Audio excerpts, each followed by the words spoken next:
disturbing, genuinely horrified to see President Trump call for members of Congress to be arrested for simply stating the fact that no one is above the law, not even the president.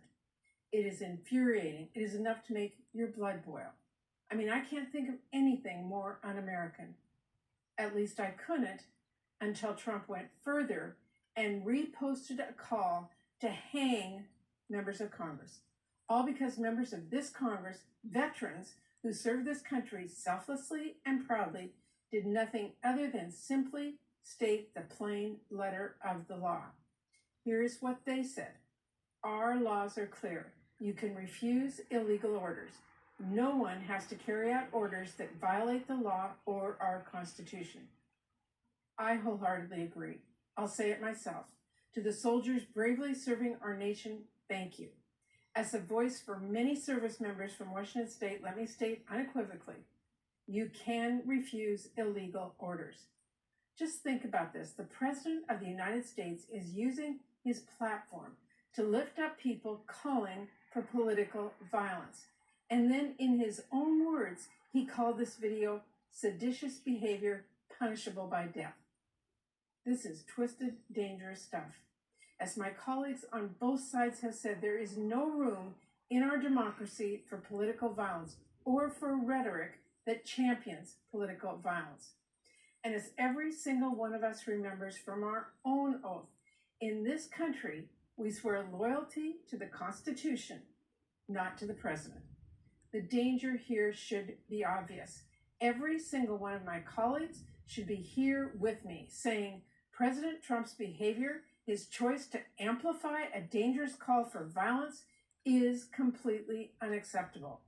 There's a whole lot more I could say about how clearly unfit this president is for office. Believe me, I have some choice words. But in the interest of unity, I've tried to keep my message simple and restrained in the hopes that members on both sides will join me in saying this loud and clear. Because it's clear the president needs to hear this message.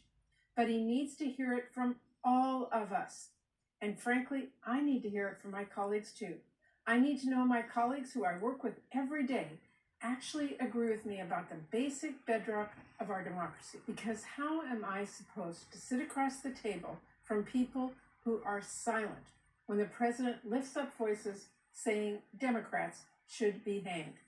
A president who calls a simple recitation of the law treasonous behavior, punishable by death. We've seen where this path goes, where silence in the face of escalating calls for alliance can lead. I was here on January 6th, as were many of my colleagues. I was here while they built a gallows outside and chanted, "Hang Mike Pence." Are we going to sit here and say nothing while the president riles up another crowd and lifts up new calls for violence? Are we going to say nothing as they build another gallows? What exactly do my colleagues think they will be chanting this time? And why exactly do they think the president will care to stop the crowd when today he is the one lifting up calls for violence?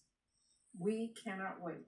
We cannot pretend we don't know how serious President Trump's actions are. Now, I know we may not all be in perfect agreement on how to respond, but this moment really requires us to speak with one voice. I am calling on every one of my Republican colleagues, show some courage. Don't just brush this one off yet again. State plainly, the president is not above the law. It's right there in the Constitution. Don't mince words. Make it clear that calls for political violence are unacceptable. Something I have heard members on both sides of the aisle speak passionately about recently. None of that should be controversial. This is not a moment where our democracy can afford cowards and sycophants. I really hope every member of Congress, every CEO, every community leader lifts up their voice. Say it plain. This kind of rhetoric is a disgrace. It's not even close to acceptable coming from an American president. That is the bare minimum.